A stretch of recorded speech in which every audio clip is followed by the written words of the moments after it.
City University Television presents the American Theater Wing Seminars. Working in the Theater.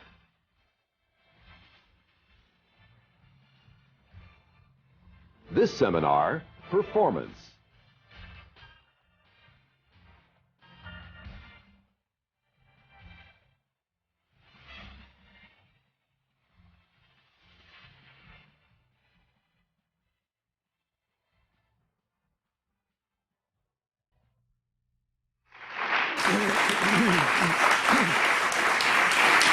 A warm welcome to the American Theater Wing's Working the Theater Seminars, now in their 25th year, coming to you from the Graduate Center of the City University of New York.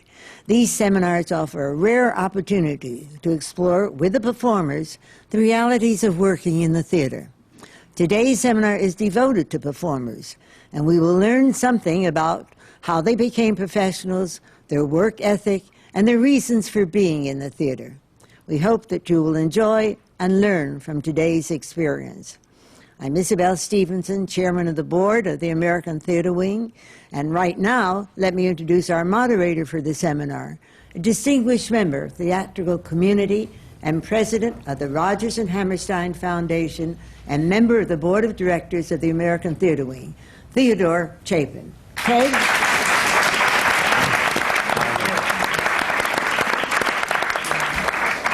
Thank you, Isabel. These seminars are among the favorites of everybody because we get to hear from actors without directors telling them what to do or the orchestra coming in underneath when someone has decided that it's time to move on. We have a distinguished, so those are the freedoms of the day. You can say whatever you want and jump in whenever. I'd like to introduce our distinguished panel here from stage right.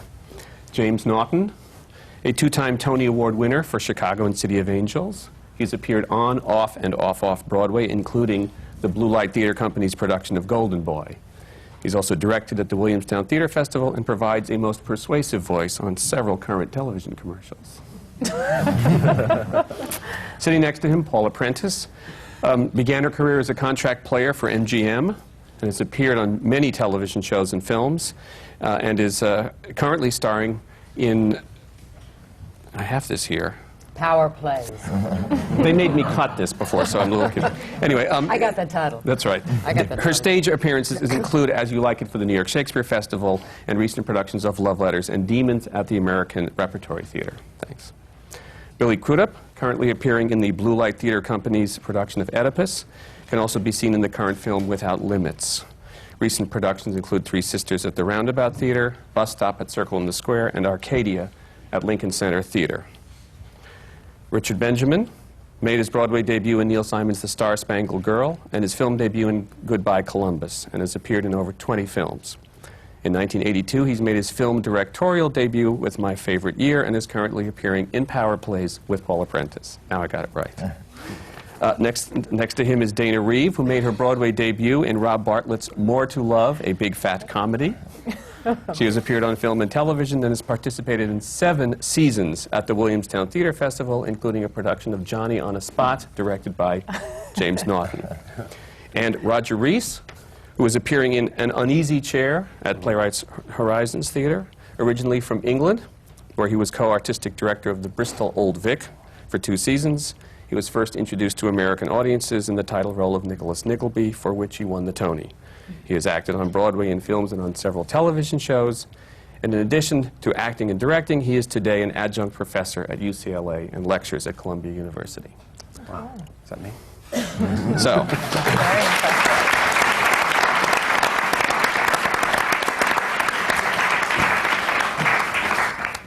To begin, one of the things that everybody always wants to know about is your training and how you got started. But I'm going to ask a specific question, and I'll throw it out to the panel and see who wants to start. When was the moment when you knew you absolutely had to be an actor and nothing was going to stop you? I saw Anne Frank in the diary. I saw Susan Strasberg in the Diary of Anne Frank, and I was so moved. I didn't know anything about the theater. I had not seen a play before I was in college, and I stayed in the theater till they kicked me out. So I thought there was something about it that was moving, very moving. I was taken to the the Old Vic. The school I was at was in South London, and they took me to the Old Vic, the very famous home of Shakespeare on the South Bank in London, and I was the one kid in the class, you know, the one kid in the class who has this thing. And we were up in the gallery, and I remember seeing The Merchant of Venice, and I wanted to be on that stage, you know, that was it. And all the other kids were, you know, throwing things and, and messing around, but I was mesmerized, yeah.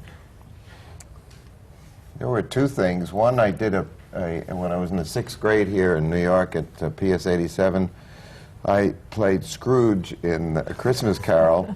I think it took me about a year and a half to learn the part because I had no idea what I was saying.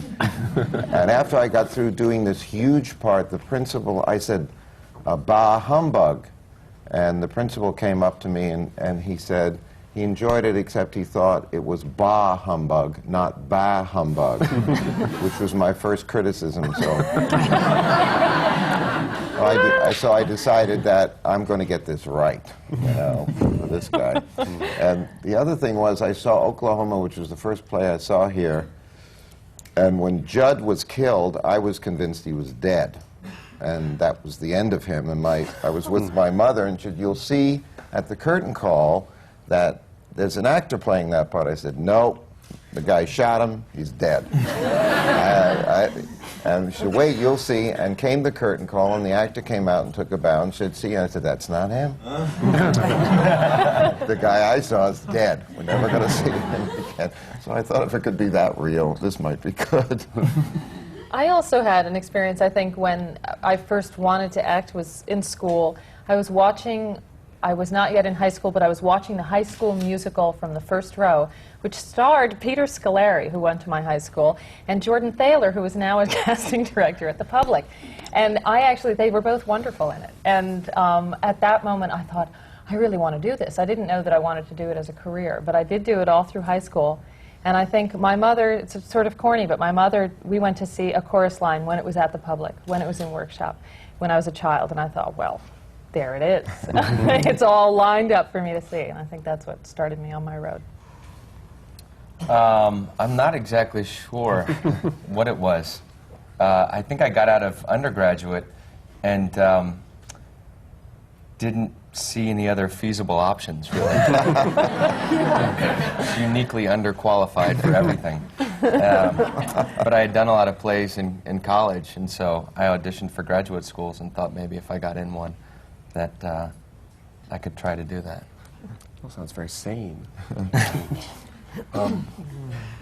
I acted as a kid in school a lot, but I never took it very seriously.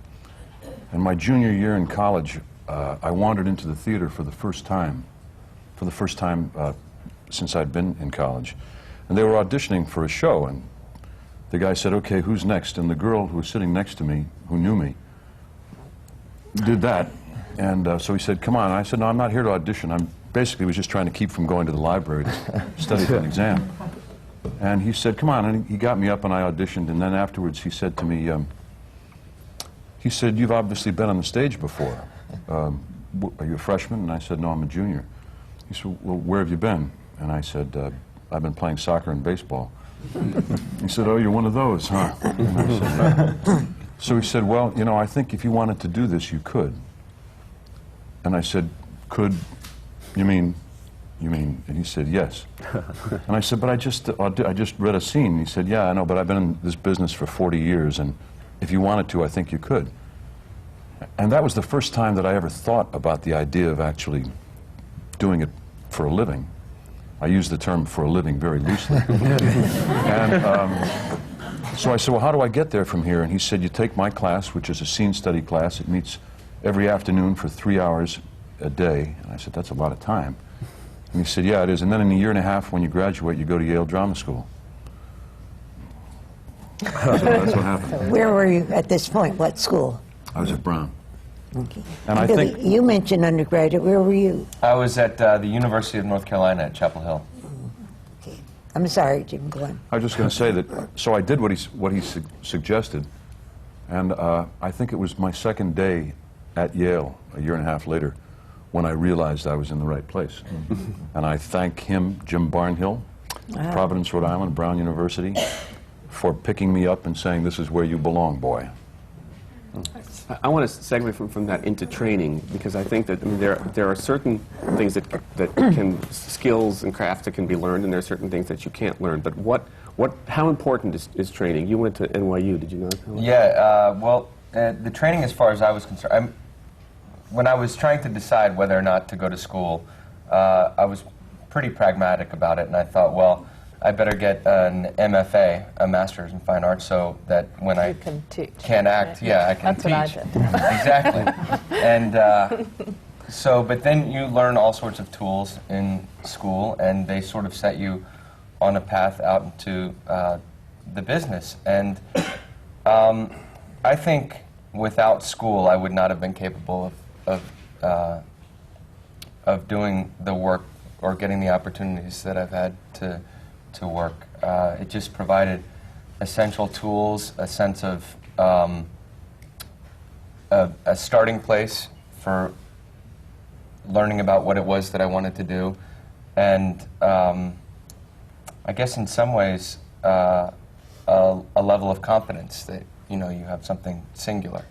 So That's great. You two met at Northwestern, did you not? Mm-hmm. We did. Yes.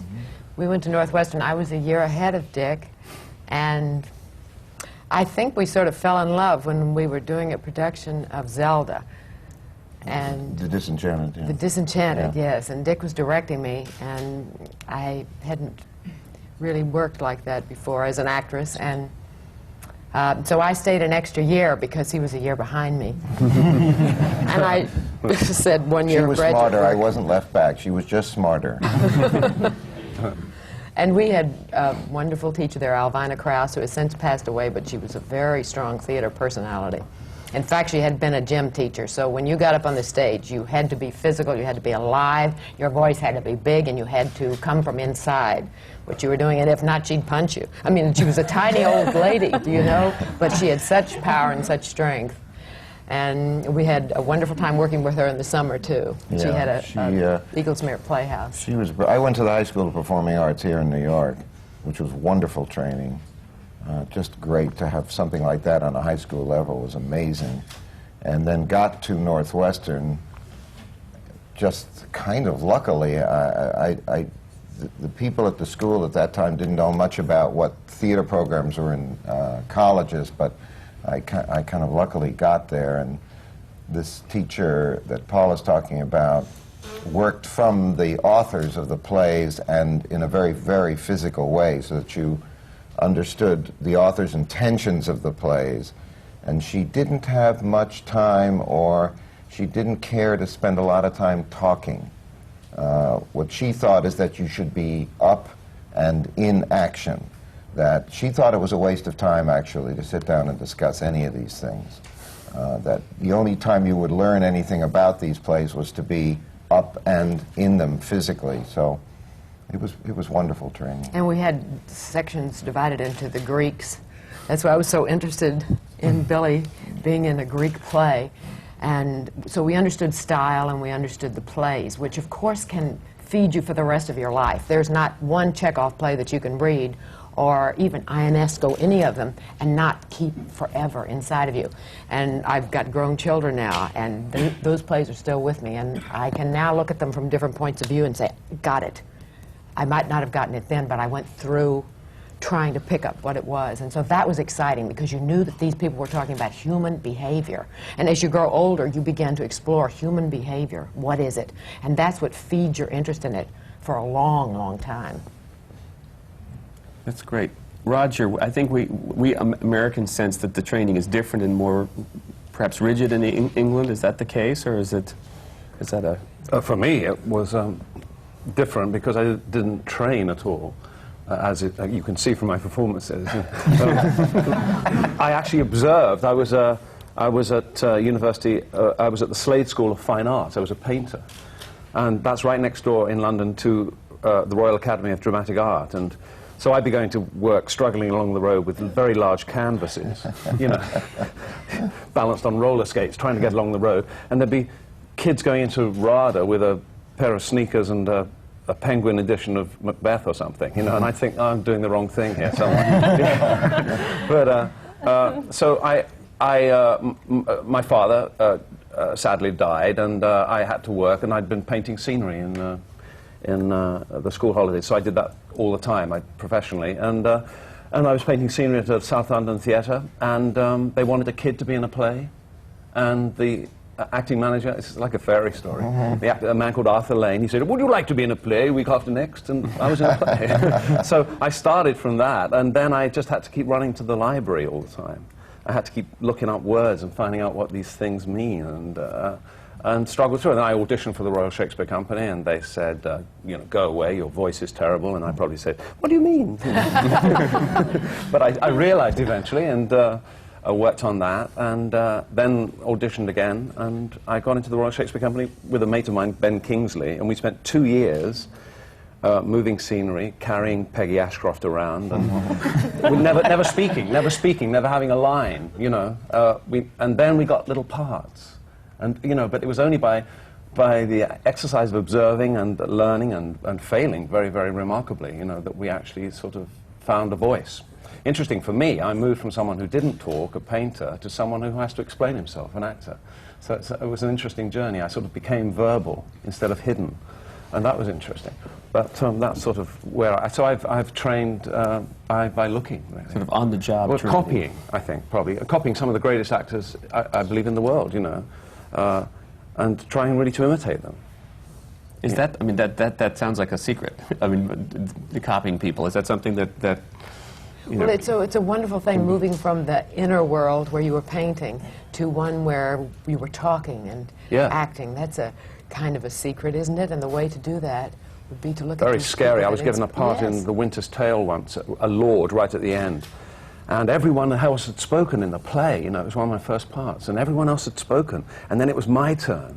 And I was so catatonically frightened that it just came out as monosyllables. You know, and they took it away from me. They wouldn't let me have it. You know, they said, we'll give it to someone else.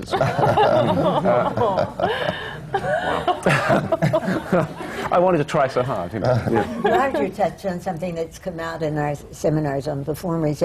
Why going to school, and what does it do to you all those years?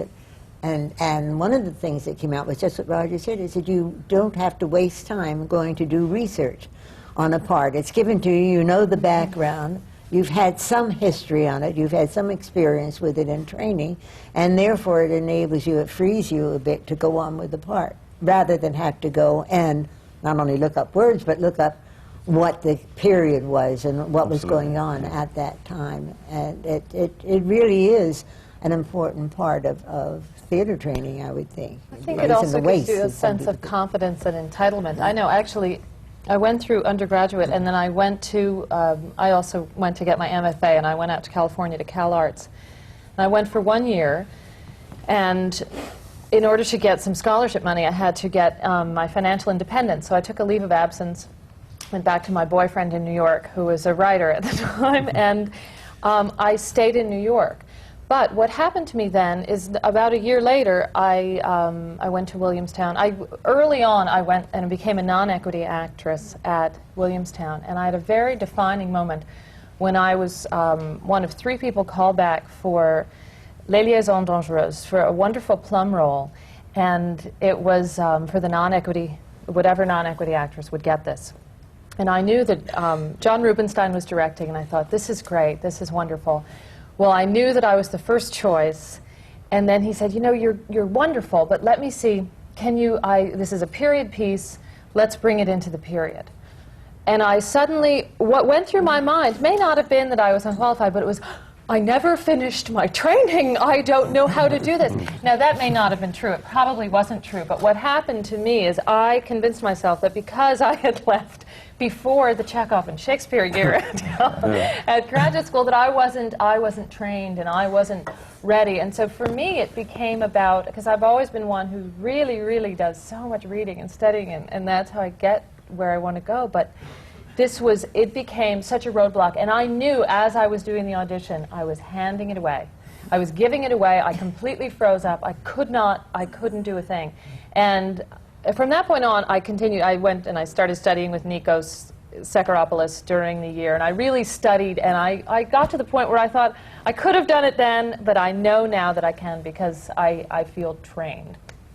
I think it also gives you a sense, well, the training, for me did at least, that you can fail repeatedly in big, bold ways in a comfortable environment, which is not always the case when you're out and working.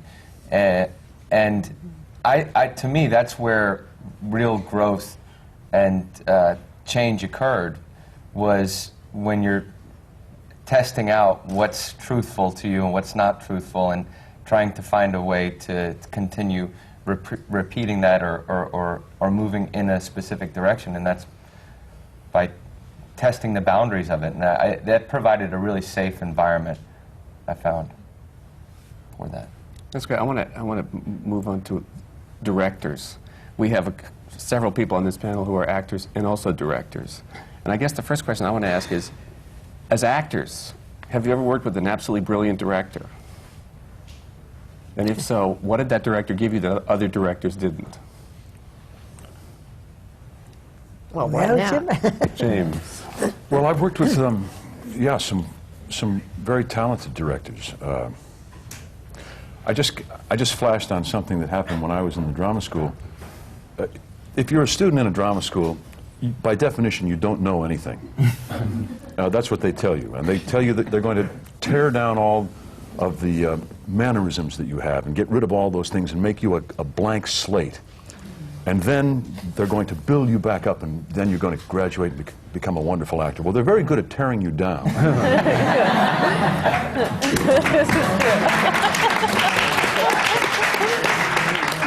I see some things haven't changed. But they're not so great at building you back up. The blank slate part was the easy part. But I remember that a generous director named Larry Arick came in to work with the company, the Yale Rep Theater, and he did a workshop with the students. And Jill Eikenberry and I were in class together, and we were working on a scene from Hatful of Rain, some very naturalistic American drama. And we did the scene, and the class tore us apart. And then Larry said, "Okay, I want you to come back next week, and these are the things I want you to work on." And so we went away and we rehearsed by ourselves, which is always difficult. And we came back the next week and we did it, and he said, "Well," I'll never forget this, it was so important to me. He said, "Well, you have technique." Imagine being told that you have technique. We looked at him as if someone had given us a great gift, and he said, "Well, we asked you to do this, this, and this, and you went away and you achieved those goals. So you have technique." It was the first nice thing anybody'd said to us in 3 years in the drama school. And that kind of generosity, I think, was something that I never forgot, because it all of a sudden made it possible for me to move on. Nikos Sakaropoulos was a gifted coach and teacher. Some people would say he wasn't a great director, but I worked with him quite a lot in Williamstown years after the drama school. And the thing that he did, he was also a very generous heart. And he would constantly cast me in roles for which I wouldn't have cast me in a million years. And so I discovered that I could do things that I didn't think I could do before. That's one of the functions of the drama school, and I think that's what Billy was talking about. But for directors to be able to enable you to do something that maybe you didn't think you could do or might have trouble doing, that's what the great directors, I think, can do. I think what James is saying, he's used the word twice, I think, generosity, and that's a very, very big thing. You are given an act. I think actors are like thoroughbreds anyway, and they should be treated in a very, very special way. And some people abuse them because they've got their hearts and souls in their hands. Actors are very vulnerable, and they want to expose themselves. And a director's given a gift of actors giving themselves like that, and any director who, violates that is doing a terrible, terrible thing, because you close the actor down, and the actor then becomes doing all the safe things they've always done, and you rely on those things that you've always gotten away with and stuff like that. So I've got to protect myself here, and you get into a very kind of negative thing. The great directors are generous and open and treat you in a wonderful way. So you feel there's a real safety net out there. And I did a play once with Milos Forman here, and he said, we all have to be stupid here. He said, we have to be stupid people. We have to do everything stupid. He said, there can be nobody here who says, I don't think we should do that. I think that may not be right. He said, we'll never know unless we're very stupid and try it. And I was trying to do some piece of business going over a suitcase or something. I said, I don't think this is funny. I don't think this is work. He said, well, you've only done it once. So far, it's not funny. He said, but if we stop now, we'll never know. You know? It's that kind of generosity that I think you look for, and I think the great directors are like that. Roger, with Nicholas Nickleby, certainly those of us who saw it felt that it was an extraordinary experience for everyone who was involved with it. Was it, for all of you, the experience that we... Yes, life-involving, life-changing, yes, completely. And the Nicholas Nickleby experience was, it was just that we were the actors who were there. I mean, we were just the lucky people who were in it. And for us, it was as eloquent and moving an experience as it was for the audiences every night, I think. It's a wonderful, I think I was talking to James earlier, it was just a wonderful story, or Richard perhaps. But the thing that Trevor Nunn did, and really I was sort of like, his leading man in lots of plays as he got bigger and better things to do. I played Antipholus of Syracuse, and I played Malcolm in his Macbeth and things like that. So I gradually sort of grew up as he grew up, and he did this thing that Richard talked about, which is to encourage you not only to do the thing that others don't expect of you, but to do the thing you don't expect of yourself. To go to a place that you didn't know you might journey to. And therefore, I think his premise might be that you can only be good after you've been bad. And really, if you go in knowing what's good, then it's brittle and ossified and stiff. And you just do that, and you do that in the next play and the next play. But he encouraged you to sort of be just raucously disarranged and uncomfortable, and it was really good. And if you do a speech badly, then at least when you do it the next time, you know, oh, well, I won't do it that way because that didn't feel so good. And that was a wonderful thing. To sum him up, and I think him a very great director, explaining vast epic plays in a small domestic confrontations, is that he's loving but frank and demanding, you know, and I think that's what an actor needs. You need someone who's going to encourage you but say, no, it might be better than that. And so that experience with him was, I think, what made Nicholas Nickleby such a wonderful thing for us all, and what I learned from him, yeah.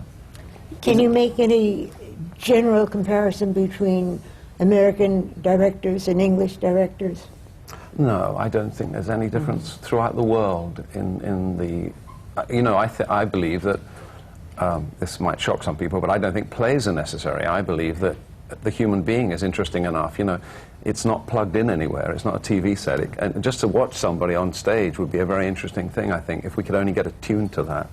So I think, you know, there's bad plays and there's bad directors and there's good plays and bad plays throughout the world, really. It's, perhaps we in England think of the words first and the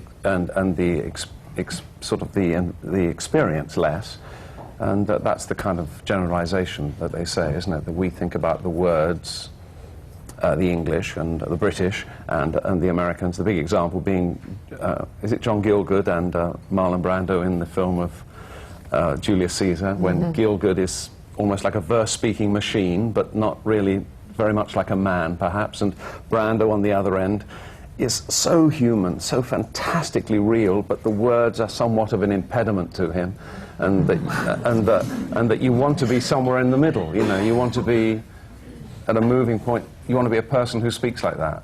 And I think wherever we are in the world, if we find a person who speaks the words of the playwright, then that's good acting, directing, or whatever. Yeah. For those of you who are both directors and actors, is it easy to shift gears? Well, I always thought someday I'd like to direct, or I might like to direct. I didn't know. I was too busy acting at the time. But I always knew that the best part of acting for me was the rehearsal process. and that the playing of the show afterwards was difficult because it involved a lot of repetition. And finally, it just got to the point where I had to direct, and I did it, and I loved it, because it was all about the rehearsal process. It was all about the discovery. And Maria Tucci is an actress with whom I've done a lot of plays, and the first time I directed, we were doing Philomena, which she was playing the title role in. We were in Williamstown, and it was my first time as a director. And I was sitting in the chair. I frankly didn't know if I would be bored sitting in the chair for 8 hours. I just didn't know, because I hadn't done it. Well, I was there, and I was in the chair, and they were acting, and then the stage manager would come to me and say, "Jim, you have to give them 10 minutes. They need a break." And I go, "Oh, okay. Everybody take 10. And then somebody would come over and say, "Listen, on set," and I'd talk through the break, and then I'd say, "Where is everybody?" They'd say, "Well, they're outside." Now, when I was an actor, in that same rehearsal space, I was outside lying on the grass going, "Come on, Nikos, we'll be back in a few minutes. Give us a few more minutes. We'll be there. Don't worry about it." Next thing I know, I'm standing there, and I'm looking at the cast, and they're all lying on the grass. I'm going, "Hey, come on, let's go, let's go, come on." And Maria just sat there, and she looked up at me. I'll never forget it. She looked up at me, and I saw her looking at me. And I looked at her, going, "Yeah, I know. Who knew?" Anyway, but it's very exciting, and I could, and then it was 6 o'clock, and he'd say, "Well, it's over for today." And I go, "That's it?" Boy, it went by like that. So. What did you contribute? You have to ask Maria that question. All right. We'll get her back here. Dana was in one of the shows. I absolutely was. Jim is even if you weren't in the room, I would say Jim is a wonderful director, because perhaps he's an actor, but I don't know that every actor can direct, because you really do have to see everything. And we were in a Charles MacArthur play that required not only technique, and a lot of it because of timing, and you really needed these scenes sharp, but also, dare I say it, Jim actually had to also be in the show, because the actor, but the actor that he cast unfortunately got a movie right before we were supposed to start. Wow. And he resisted and resisted and resisted, but finally everyone convinced him to do it. And 2 days before rehearsal. 2 days before rehearsal. So, but you could see how much happier you were sitting in the director's chair and being able to shape the scenes. He's terrific, and I think part of it is because he's an actor, especially doing a show which required a lot of timing and things that required technique, is that he also, within there, though, the most important thing was how humans behave in a given situation, and then also to answer the phone on time. You know, Millie Dunnick taught a workshop when I was a student at Yale. And she came in and she said, "I don't know if I'd be very good at this." She said, "I've spent my life being an actress, and that means that I have looked at everything from a subjective point of view, from the point of view of the character. I don't know if I'll be very good at this directing or teaching this class, because that requires objectivity." And she went at it for some time, and then she discovered that she was frustrated by it, and she didn't think she was very good at it. So she said, "I tell you what, let's do. Let's act. You play Biff, and I'll play Linda Lohman. And you play Happy." And so we did scenes from Death of a Salesman with Mildred Dunnick. Wow. And that was quite wonderful, and I learned a lot from her that way. Yeah. But that speaks to the difference between acting and directing or teaching. Mm-hmm. Yeah, when you direct, you don't know. I never knew this, but the actors talk about you in the corner while you're doing this. What does he mean? What does he mean? You can see them talking to each other about you in the corner. It's horrible. Do you, when you're directing, do you then say, "Well, look, I mean to do it this way. I'll show you," or do you just wait and keep letting them evolve what you want? I don't know about. I try not to show people what I mean. I think I don't know why I feel that's an intrusion, but I think we all act in a way particular to our sort of dimensions, and I think that probably to show someone how to do something is not so good. I've learned that. I found myself sometimes sort of trying to demonstrate, and it's always inadequate, I think, because you're not them, and it feels a bit disrespectful somehow, I think. Have you ever directed yourself? Yeah, I just did that actually for the first time in a film, and I actually said to myself, "Action." And when I was through, I said, "Cut," to myself. I realized we were about to start and there wasn't anyone else to say it. You know, it was kind of it was kind of nuts and so schizophrenic, you know. Yeah, I've done it. I've done it twice now. I didn't think I'd ever want to do it because actually, in directing a movie it's an athletic event. Do you know? I mean, it's really running a marathon. And the days that I was acting, I thought, oh no, I have to go get dressed, you know, and I have to get makeup on. And I don't have time and all of that. But it was okay. I don't know what it would be like to do it in, you know, in a big thing. Because they are very different things. And one eye is out there looking, and the other one's, you know, inside and stuff. So. I also want to ask, the Blue Light Theater Company, we've heard a couple of times, Billy's in the show there. That is a theater company, as several are in New York now, that was started by actors in the sort of fine tradition of the actor-manager. Is this a good idea? Let me ask James Naughton, since it's a Naughton family enterprise. Well, the actor-manager in question is my son, Greg. He started this company about 4 years ago. What's the name of the company? The Blue Light Theater Company. Thank you very much. And he wanted to start a company where young actors could work with veteran actors on challenging material, because I think he felt that a lot of the auditions that he was getting at that time were for plays that weren't very challenging, or parts they weren't. And so they've really tried to do things. They did, the first play they did was Tom Stoppard's Dogs, Hamlet, Cahoots, Macbeth. And that was kind of an exercise. It started out as a staged reading, but Greg just took the ball and made it a full-blown production. Negotiated with Samuel French and rented a theater, the Ubu Rep down on 28th Street, and got a company together, and B.H. Barry directed it.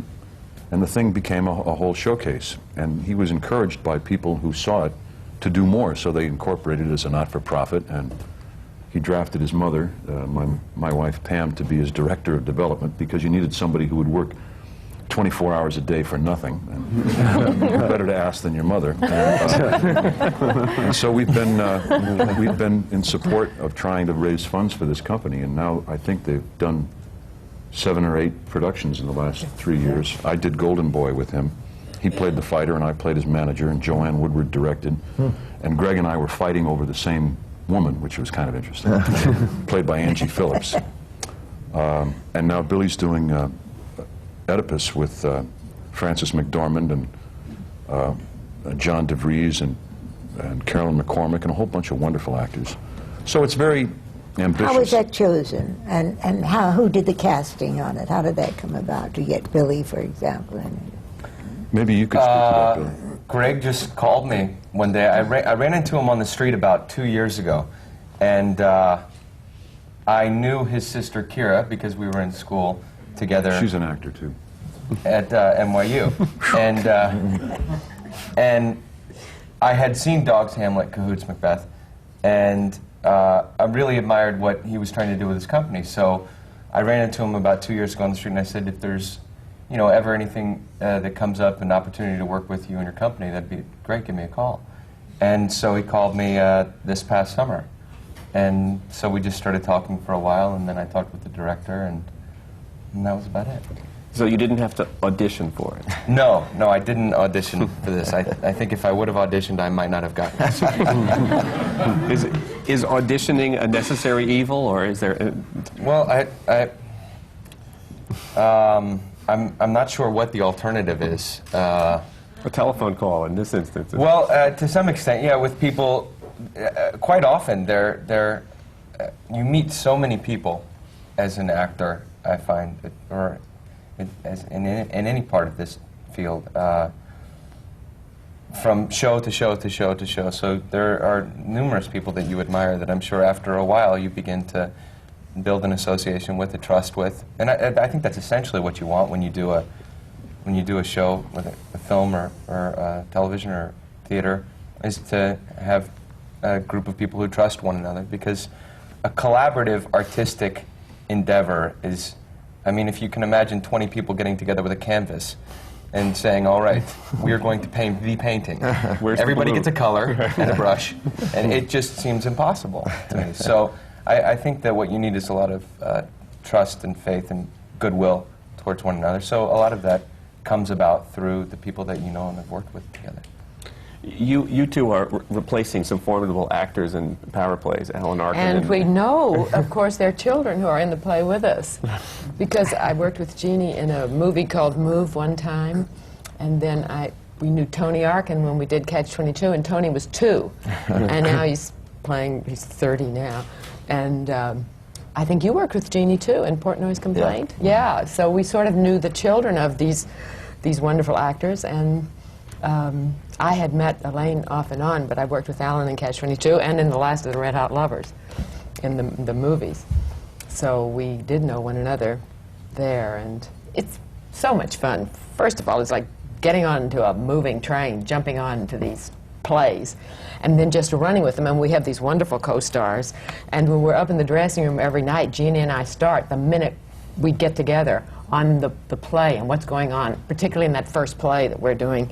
And it's wonderful. It's so exciting. And it's all the stuff that when I went to Northwestern, I thought, this is going to be what it's like. But I had to wait 40 years because I got into the movies by luck. So I got sort of sidetracked from what I thought I wanted to do at Northwestern. And here again, you pick up, years later, you pick up something you think, gosh, look at this. This is fun. This is, look at this script. And they've written these plays. You know, Alan has written one of them, and Elaine has written 2 of them, and they're just delicious. You know, you could just eat them. They're so wonderful. So, yes, we did know them before, but to work creatively with people like this has been wonderful. And what Billy just said is there's a big word there, trust. Yeah. Because the first 2 plays are playing singles, tennis singles. There's just 2 people. And Paula's with Jeannie, and the second one I'm with Tony, and there's just me and Tony, you know, and I trust him, you know, and that trust, you know, being shot out of a cannon like this, because they've been doing the plays for months, and we just kind of got, you know, went into them with a nice rehearsal period and all of that. But still, I can look across the stage and look in his eyes, and I can see he's ready to catch me. If need be. They're so generous. They're such generous and actors. that thing that you're talking about is the greatest thing, and that goodwill and all of that. And I can imagine it would be like in a big company like Nicholas Nickleby, you know, that there's everybody, you know, out there together in this kind of combat condition, you know. And if there's any kind of that thing of, you know, ill will or stuff that goes on or can go on in theater companies or in anything, any company, in any business or anything, you know, it's got to be legislated out. There's no place for it in there. There's no place for it. You're out on a high wire, you know, in a trapeze act, and you need someone to catch you, and they have to feel the same way about you. I also think it's a wonderful movement that people like you are willing to come to New York and to be in plays that other people have started. I think that's a wonderful movement for the theater, and I support it entirely. Well, you know, not only that, a voice comes up, and I'll bet everybody here feels it and says, you have to go do this, you know. Do you know me? Do you remember what you went into this for in the first place? Do you know? The purity of it, there's nothing like it. You know, you're out there for 2 hours and 45 minutes, you're out there for longer. We've just started the second act. And you're running a long race, and it's what we did it for in the first place, not to do 6 lines at a time or something, you know, in a film or something. Ted, you mentioned the word audition a minute ago, and I would think that some of the people here would like to hear. I'd like to hear what some of you have to say about auditioning, because that's a Dirty word. Well, it's a part of this business that's different from the work, and it's a very difficult. You know, an interesting thing that I find, if I may, that if I'm casting a movie and coming to New York, this is the greatest thing here. Tony Award-winning actors who are in plays will come in, and there's never a question. There's no thought, and you'll get this in other places where they'll say, I don't audition, you know, and yet you say, well, wait a minute, I'm going to read you a list of people who can't wait to come in and say, they're starring on Broadway. They just won a Tony, and said, where do I read? How much of this do you want me to do it all? You know, it's the greatest thing in the world for a director, because first of all, they're great actors, They certainly don't have to audition for anything. And what they're really saying, I can give you want to see some things here, some colors you never would have seen or known or anything. That's really the way to be. You're a little suspect of, you know, saying, I don't audition, you know. And maybe there are people, certain places in their careers that their advisors would say, oh, well, you better not do that. But on the other side of that, when you come here and see these great actors who can't wait to do it, it means nothing to them to go and give you this, you know. And they're theater actors. I found in California, lots of times, when I first went there and was auditioning for movies and TV things, that I'd go along, and it's a very interesting step I made for myself, I felt. I go along and I would try to be an open book. I would offer them anything. I would say, well, how would you like this? And I realized that that's not any good to them.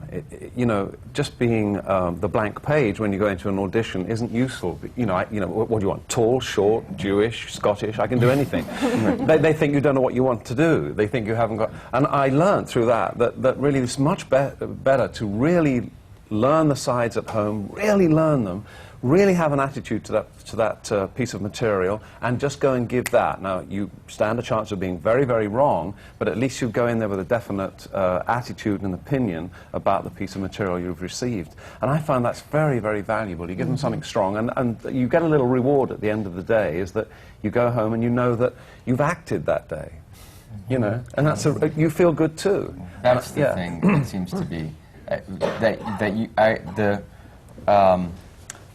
I was auditioning for Arcadia, which was the first Broadway play that I got. And when I first went in, my entire audition was about getting the part. It had nothing to do with playing the role, or it was all about getting the part and pleasing them, finding whatever it was. And I didn't get a call back. And so I started to understand what the casting director was saying as I left. And which was not helpful at the time, but I said, you know, if there's any way I can get back in or whatever, I've learned something from the audition, and I think I can. And at any rate, they said, no, you know, you're just not quite right for it, so we'll move on. But it was such an exceptional part that I continued to work on it with a friend of mine who was not working at the time. And we had a great time working on this scene. And then 2 weeks went by, and they couldn't find anybody, and I had just got fired from another job. So I was considering whether or not I wanted to act in any place, but they couldn't find someone else. And since I had been working on it, I looked at it as an opportunity to go in and play the part. For myself, this was the one chance that I would get, and it was a really exciting experience. The pressure of getting the role was sort of released, and the excitement that I've always had towards acting was magnified because you get the opportunity for something. So, how did you get back in? They couldn't find anybody else at the time. And did you offer yourself, or did your agent? Oh, yes, yeah. And I you worked made with the casting yourself? director several times before we went back in to meet with the director. So, I think what Roger just said about learning the material is so important. And I just discovered it within the last few years. I think for years and years I would kind of go in and do the reading. They call it a reading. So you read. And I think I lost a lot of work that way. Because I was not really secure or sure about what I was going to do. Yeah. And I think the other thing that was working was, well, I don't want this job too much. So what I'll do is I just won't make too much of a commitment to the material. And that way I'll protect myself. And of course then you go in and you give a lousy, very generic kind of audition and you don't get the job. Yeah, and in LA that's really bad because you've driven 2 hours to get to a studio, and you've got your suit on, and inevitably you have to drive very, very upset 2 hours back all on your own. Now, at least in New York you can go and buy a book or something, or you can go to a dance class. Yeah, that's very good. The thing that turned the corner for me was that one of these things, I was doing like that terrible telephone signal. I was going like this with the script in my hand, and the woman said, would you like a telephone? We can give you one. And I realized that they expect you really to be absolutely real, because they don't know about what this fear we have, or this not wanting to appear that you want it too much, or that you don't care, or that you're, cavalier about it. They want to see a very real thing, just there, like that. And so you're right. I learned that thing, just to commit to that reading. James is, I think. Well, I exactly just right. learned it. I mean, just Yeah, I did years too. I wasted. About 4 years ago, I wanted to do some play, so I got into this play about incest, and I had a huge monologue, and I went, do you know Salome Jens at UCLA? She used to go to Northwestern, so I said, I'm going to go to Salome's class once again, because I'll at least get to work on it before my peers. And I had to learn once again where I was coming from, so that it was genuine, and so from me. And so even for the smallest audition that I had after that, which of course I got rejected time and time, at least I took home that I had worked on it in the way that I had been in the class, going after everything so that it meant something to me. And that became what was important, that I had a way of working once again. Yeah. Even if it's for an audition, that a bunch of people are looking at, and you know, they may or may not appreciate what you're doing, but you've appreciated it. Are you nervous? Yes, always. I am. That never goes away. No. That helps. Does it? If you can It can, get or like it can a horse also over hinder. here. You can also completely lock up. I actually reveal something very personal, is that just prior to my husband's accident, I had decided all I was doing was commercials and the odd play in the summer.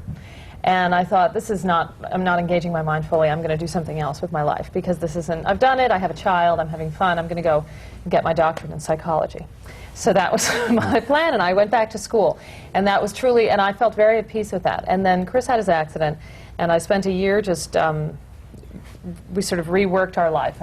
And I then realized I don't want to do anything quite so real as that. I want to go back to acting. It was something I want to perform, because it's so, it's a part of my life that's very different. My life is so real that this is something I'd like to do that's creative and based on the imagination.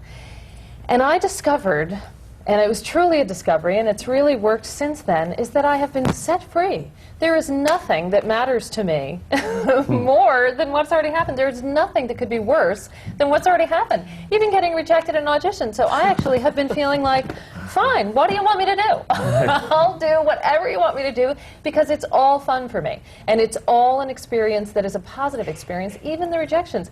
I just closed in a show on Broadway that ran for 4 nights, and people are saying, well, how are you? Are you okay? And I'm thinking, yeah, I'm fine. There are lots of things in my life that are hard. This is not one of them.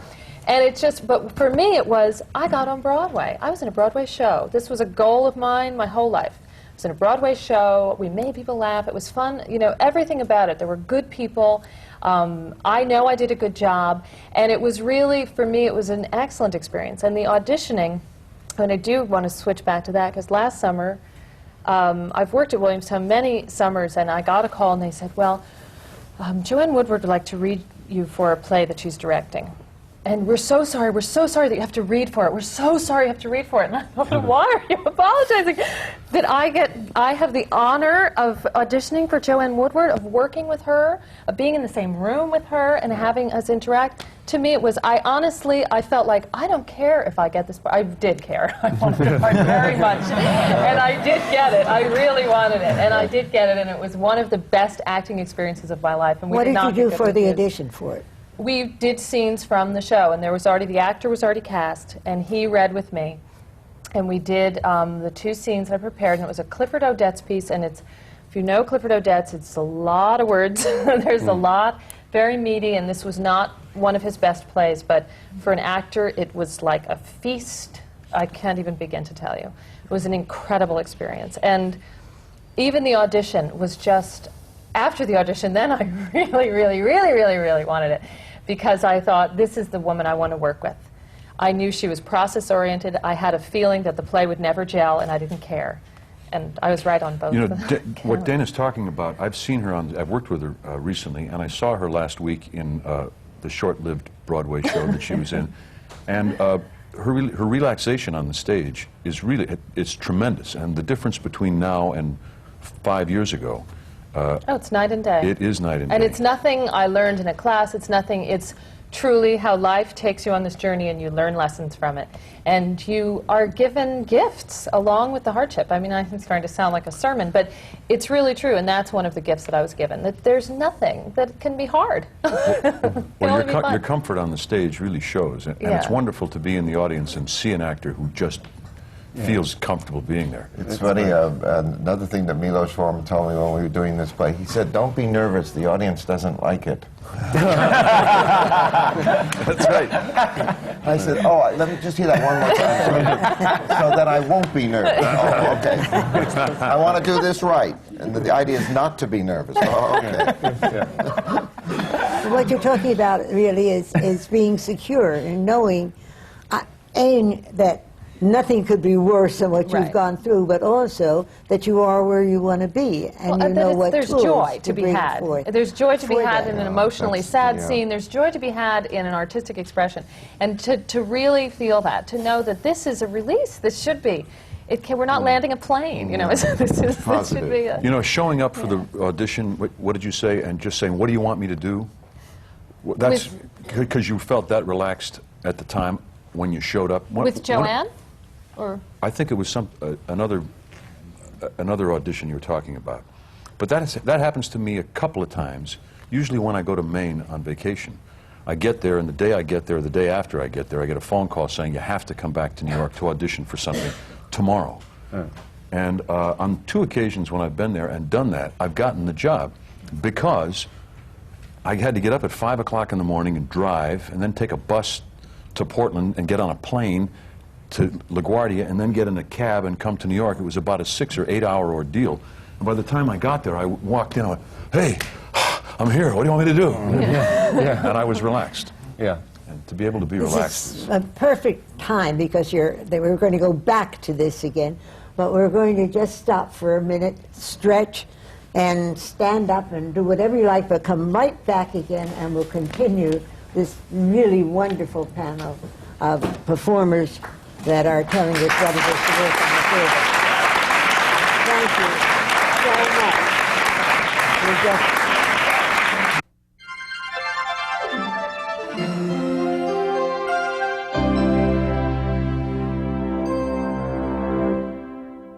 This is CUNY TV, the City University of New York.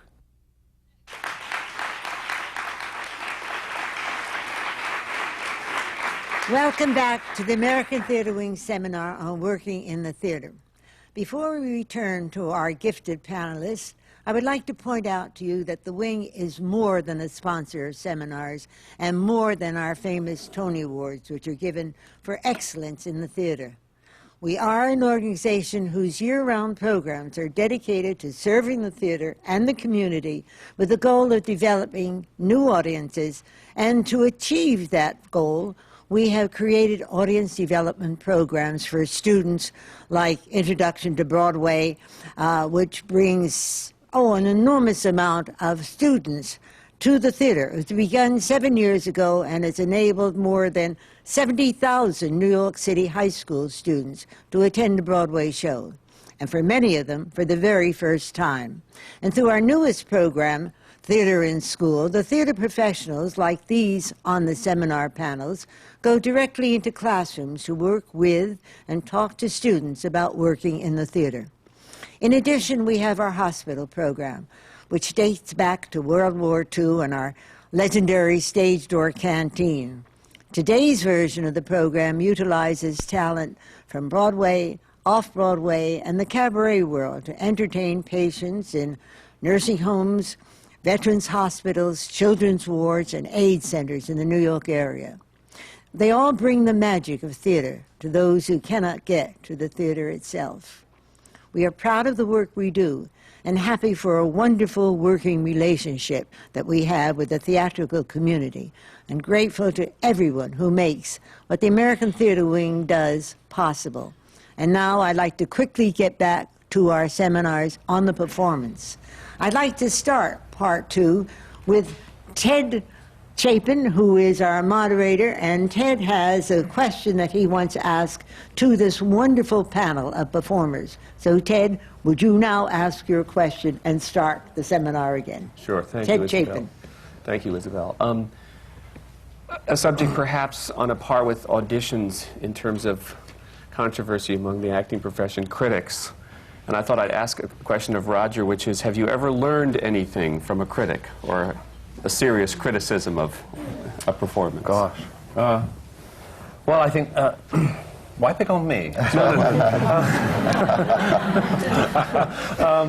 You know, I think people, anyone connected with the theatre loves the theatre, and I respect that people express their love of the theatre in different ways. And I think on occasion there have been some very, very useful things that people have said about me, and in retrospect, when I've thought about them simply, I've understood them to be right, and I've thought that other people were wrong. You know, I mean, you know, just on a personal level, because it's the personal level thing that hits you. If they say, well, you know, she'd be good if her nose wasn't that big or something, that sort of thing. It's that sort of thing you can't take, and it inhibits you the next time you perform it. But if you think about it in a wider issue, then I think it's very useful, although the specific is sometimes very painful and at the time, and I tend not now to read them until I finish something. Judi Dench, the great English actress, says she never reads them, but her husband Michael told me once that she's down at Hampstead Tube, at the station at the subway in Hampstead at 6 o'clock the next morning, waiting for the papers to arrive. You know, so we all say that. And there was an occasion in England of somebody playing Falstaff, John Woodvine, for the Royal Shakespeare Company. And he didn't read them either, and he went into the stage door the next morning after opening as Falstaff, and he was whistling, and he went to his pigeonhole to pick up his letters, and the stage doorkeeper said, "I don't know what you're whistling about," he said. You know, so it's, there's always someone who's going to tell you. You know, yeah, you have to be very careful. But I think they do contribute something, absolutely. I think, and but more than that, I think they care. It's just sometimes painful the way it's sort of explained. Yeah. I'll tell you who, there was a critic in Boston, Elliot Norton, who was an excellent critic, and when you're out of town, it's a different story, you know? It actually can be helpful. He was very good in Boston, and he would say, you know, point out to the playwrights and the directors and everybody and say, well, you've got this going in these first 2 acts, but this is what's been dropped in the 3rd act. You get so close to something, you may not know that. So a critic can be helpful if you're still in that process, you know. But as Roger says, it's after, you know. If you read the thing and everything, it's glowing and everything is swell, and there's one little thing, there's except for that weird thing he does with his voice, you know. Well, that night, forget it, yeah.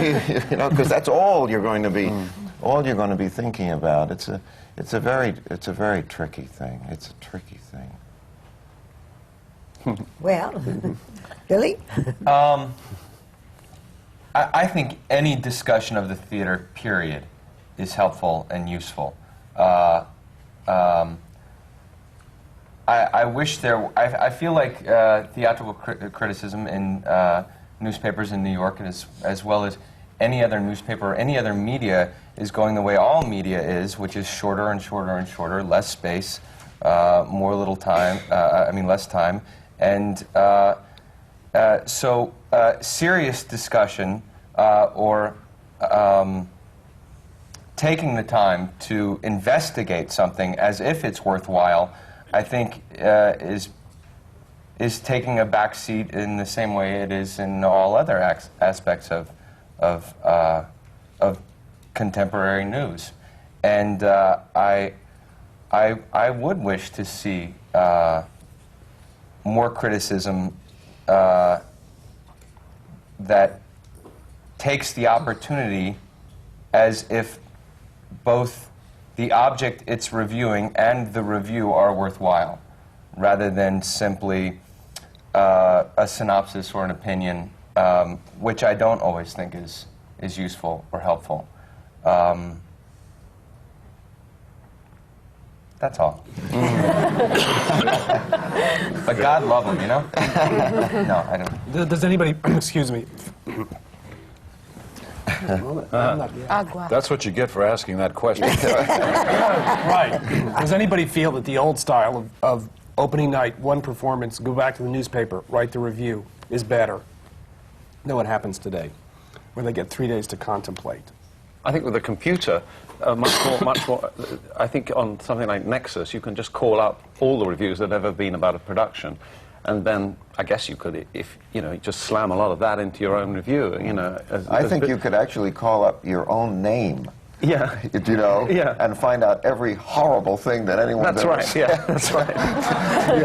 Yeah. It's tempting when you're on the internet to say, you know, I'll just pick out some of the reviews that I've got. Oh, God, no, look at that. That's right. How do I get this off the screen?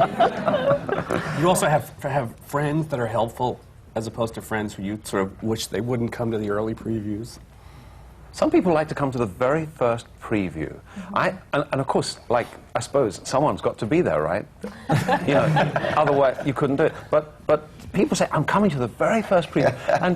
And I think rehearsing a play is just getting ready, and there's another 50% to go, which is where the play meets the audience and starts to grow and experience. It suddenly becomes 3D with an audience. And I find it's a very curious obsession to come to the very first preview, I think, to see. Well, those are the same people who like to go to accidents. Is that But do you get hurt? Oh, yes, my goodness. Whew, it's terrible. And what happens? Pain. With criticism, you mean? Yeah. Literary criticism? Yeah. Well, I don't know whether it's literary. You know. To me, it's the same thing as talking about the auditions in a way. You have to come to the point where you are preparing the part so that it's so much a part of you that when that comes, you can handle it, maybe, but it's always horrible. But, for instance, in these plays, we don't know if the reviewers are coming or not, because we're taking over for people. It would be, I would prefer, if I can be in front of the audience, like we jumped into them very quickly, a while, because I'm still finding this character, do you know? And I think part of the process, I think it takes a year before you really know who this character is. So if they're coming now, we're doing business, so that's the purpose of it supposedly nowadays. But if they're coming now, fine, I'll go along with it. But I would like some more time, because the audience does tell you so many things, and the opportunity to play in front of them. We've been playing, I think, like a month now. You know, it's just wonderful, because I don't know what's going to happen tonight. Tonight's Tuesday again, do you know? So there are a lot of interesting things that can happen between us. What Isabel is saying, yes, it hurts. It hurts because, and it is like auditioning in a sense, in the same kind of hurt. When you don't get a part, it's not that they didn't like your script. It's not that they didn't like your painting or your piece of music or your book, do you know, or the clothes you designed or something. It's you. And there's no way out of that. Do you know, when someone says they went another way, you mean they cast somebody else. That's the other way that they went. Whatever those words are, when you hear them say, they thought you were wonderful. I know the last part of this. Do you know? Yes, yes. The real wonderful is when you get the part. There is no other wonderful. You know? You gave a great audition. They think you're great. However, oh, there's the however, you know, and it's the same thing if you read those things, because you're being open every single night and you're going like this. And then, you know, these darts are thrown at you, and, you know, are they deserved? I don't know, maybe yes, maybe not. But they hurt because you've opened yourself, so, you know, so much to those kind of things that they hurt. But you get past them. But I think Dana said the exploration of the theater is the exploration of the human heart, and no matter what happens to us all along the way in life, we still turn to it, because somehow we can find out something about human behavior and about ourselves. So let them say what they're going to. You can talk yourself out of the pain and go on, just like anything. You have to. Well, it's very painful. There's good protection in the notion, perhaps, that you've tried your best and you've really worked as hard as you could. That's right. On that part, and you think you've given it everything, and you've scrutinized it, and you've tried to be intelligent about it. Correct. You know, and given your soul to it. If you believe that, then I think you're well protected, because Yes. then it's just someone else's opinion. Yes, that's correct. You have Rather like the audition process, you know, if you really dedicate yourself to, as James said, to the size, and really you go in there and do it, then it's the You same have thing with that, the play. you If have you that. feel you've cheated yourself in your performance Yes. at all, then I think you're ripe for being sort of shot down, I think. But there's a difference between the audition process and taking a shot from a critic in a paper for a performance that you have to go out and do again and again and again. Yeah. And there's no place, there just isn't any justification for personal attacks. I agree. Meanness. And there's too much of that. Meanness. And It's that's silly. not criticism, and it's not literary. Also, It's entertainment. the much Yeah, more exactly, difficult, yeah. the much more difficult review Self-aggrandizement. to write is the good one. Is the informed, good, positive review. That's a hard. It's easy to write the nasty stuff. The other is much more difficult. The informed, good thing, even if it's negative and it's informed, that's a more difficult thing to write. Just as Billy is saying, that things get reduced to numbers. 1 out of 5 and stuff like that. That cheapens the experience, I think, of criticism as far as I'm concerned, when it cheapens the experience of theater by not taking the opportunity to discuss something as if it's worthwhile. And I just think there's no place for meanness. It's such a difficult thing to do. Yeah. And I know very few people who are involved in the theater who are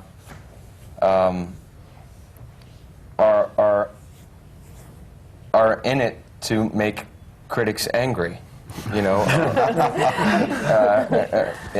you're treated as if sometimes that's what you were trying to do. Or perhaps they're angry already. Right. It's also interesting that the best review, the most interesting and well-written review that I've read of Corpus Christi that opened last week is in Entertainment Weekly magazine, of all unlikely places. It's the only one that didn't review the event, but reviewed the play. Had problems with the play, but I thought, wow, how interesting. He's just like everything put aside, here's a play, here I am reviewing the play. That's the one good review we got, too, actually. We got one good review, and it was an entertainment. A qualified, it was but very fair. And we were all proud of that. Let's hear it for Entertainment Weekly. Good for them. So we're going to move on to another question. Isabel, do you have a question? Isabel is the lady with the questions, I believe. Okay, the question that I have is, how do you deal with this rejection that you get?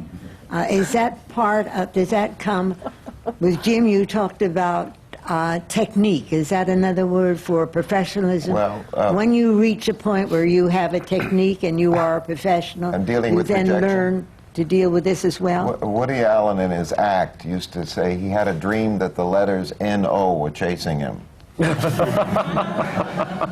And I don't know if I can speak for everybody on this panel, but I know those letters are out there, and we deal with it all the time.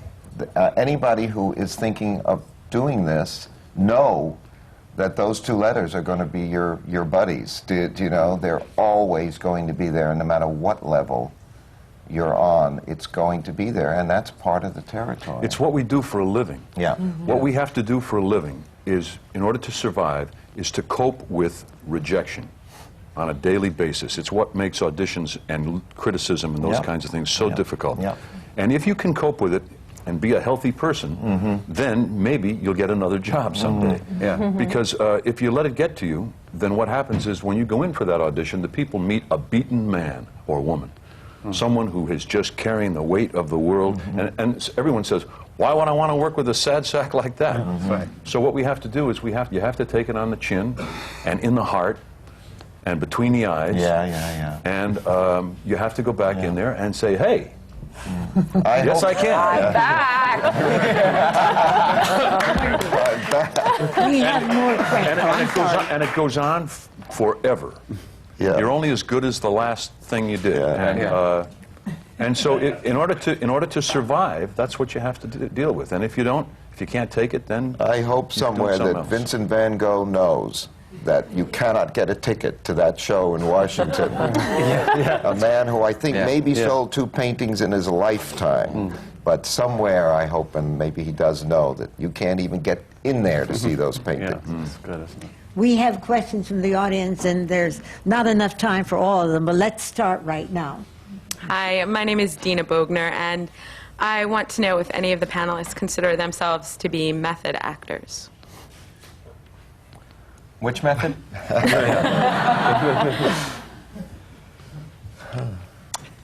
Well, Occasionally, I mean, It's a technique. Yeah, it's That's a technique. And with different roles, I find at different times in my very short career, I've found a need for every possible tool that I can think of or somebody else has thought of. So I've tried to utilize anything at any time that I felt would help me in a role. So I guess that has included that process as well.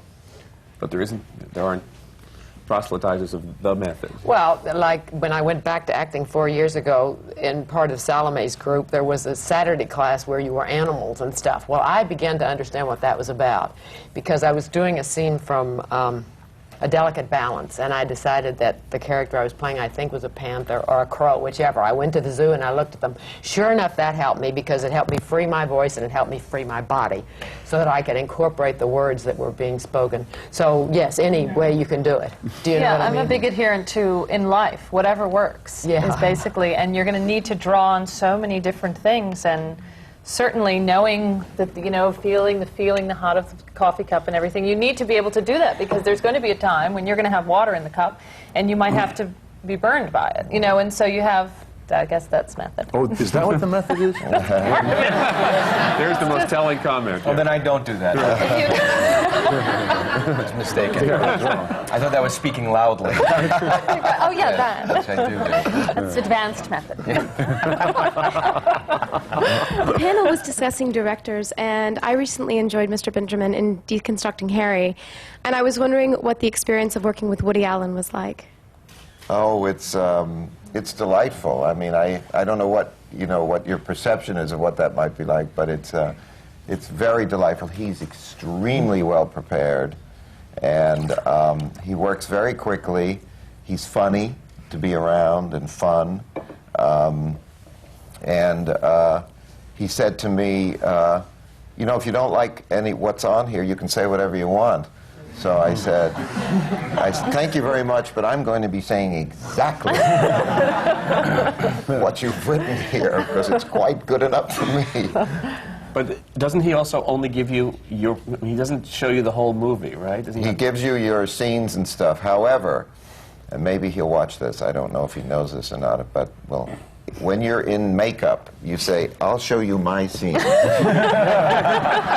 if you show me yours. So finally, by the end of it, you've got almost all of it.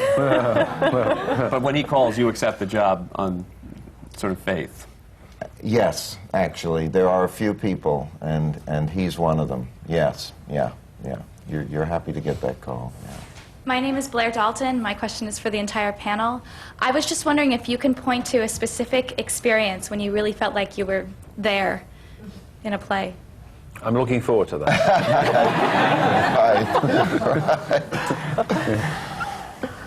Well, I can think of one moment. I did this show called Chicago last year. And it was a Saturday afternoon, and I'd been doing the show for quite some time. And I was getting tired, and I really didn't want to be there. It was 2 o'clock in the afternoon, and I thought it was much too early to be doing this. And then the song came on, and it was my turn to hit the stage. And I came down the stairs, and these women in underwear with fans started circling around me. And I thought, somebody's got to do this job.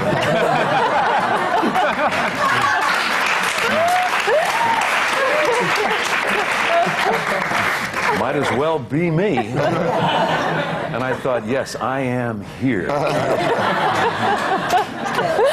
And it did help the afternoon go more quickly. On that note with Chicago, my question is for Mr. Naughton and Mr. Reese. How has the winning of the Tony Award affected your career as an actor? I haven't made any more money. Rather less money, I think. Yeah. I don't know. I mean, it's, they mentioned, I think they call you an award-winning actor when they sort of introduce you. But that's about as far as I can discern. I think it's very important for your agents or something. They sort of can use it, but I've not noticed that either, really. No, I don't know. It's been really... What about your agent? Has it helped him? Yes, that's right, yeah. But I don't know. You know, I don't know. I remember for years and years and years working and doing what I thought was a lot of good work. But then we'd get into one of these panels, and there'd be people who were famous, and they didn't know me from a hole in the wall. And after you're around long enough and you get a couple of these things, now at least the other people who are famous, maybe they know that you're an actor. Yeah. So they kind of feel as if, well, I guess you're a colleague, and so they don't look over your head anymore. And that's been kind of nice. I think it's very nice to win a Tony Award. Someday I hope I might get one. Oh, come on, you. But until then, I think it's an important thing to say that it's an award that is granted to you because you have achieved a degree of excellence in the craft of theater. And it isn't for any commercial thing. It isn't for the best review, as we've been talking about, or the biggest line. It's because you, or in whatever capacity you have in the theater, have reached that degree, and you are being recognized for it by the people that work in the theater with you. So, having said that, now you may go on with your question. My name's Justin Klosky. I'm just for anybody. What was the most difficult experience in acting you ever faced with, and how'd you overcome it?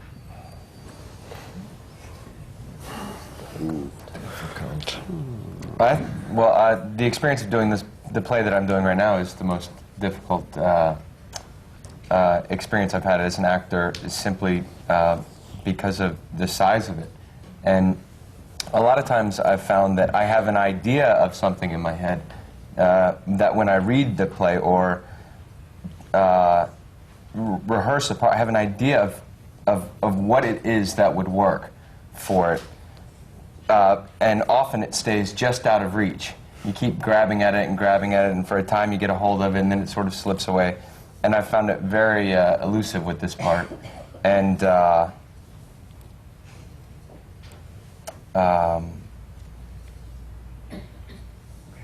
but that's what's exciting and challenging, too, frankly. I mean, is when you know something is sort of beyond you, and you're still working towards it, you know.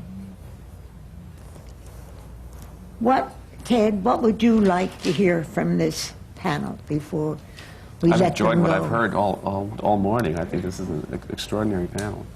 What is it that makes you professionals? What is it that enables you to go back on, as Jim said, and reaches that peak? What is it that makes you go on when your show is closed and you thought it was the best thing you had ever done?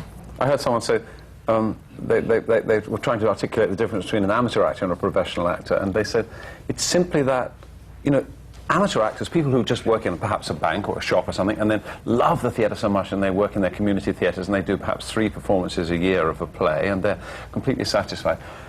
They're really just as good as we are. The thing we do is we just do it night after night. We're able to repeat it.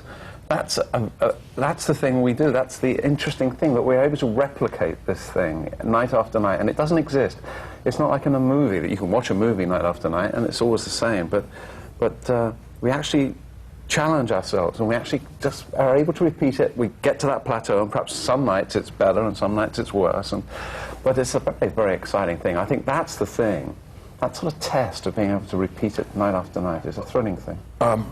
Would you add to that? I just wanted to say the most difficult moment I ever had acting, I think, on the stage or anywhere, to go back to that question, was when I was working with an actress who was also the playwright. And she didn't like what I was doing. And she was playing my lover. And she was not a generous spirit. In fact, she was a despicable human being. In so many ways. And my job was to go out there and make the audience believe that I loved her dearly every night.